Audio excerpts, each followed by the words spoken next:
حضرت ابو سعید رضی اللہ تعالیٰ عنہ بیان کرتے ہیں، رسول اللہ صلی اللہ علیہ وآلہ وسلم نے فرمایا، قریب ہے کہ مسلمان کا بہترین مال بکریاں ہوں۔ وہ فتنوں سے اپنے دین کی حفاظت کے لیے ان بکریوں کو لے کر پہاڑوں کی چوٹیوں اور بارش برسنے کی جگہوں پر بھاگ جائے۔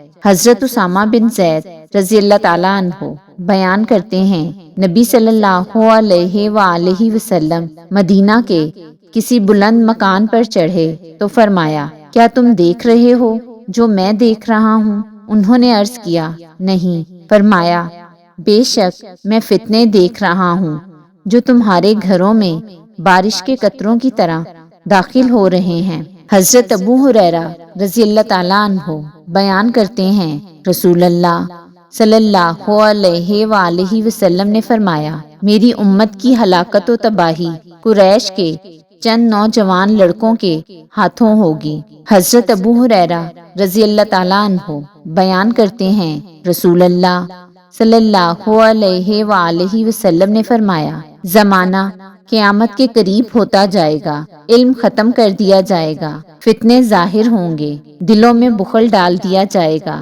اور حرج زیادہ ہو جائے گا۔ انہوں نے عرض کیا، حرج کیا ہے؟ آپ صلی اللہ علیہ وآلہ وسلم نے فرمایا، قتل۔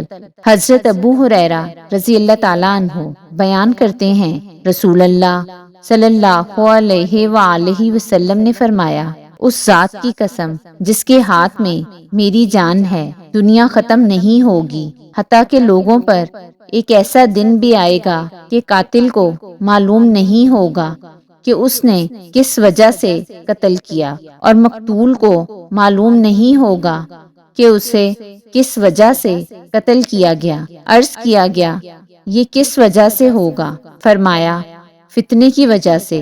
قاتل اور مقتول دونوں جہنمی ہیں۔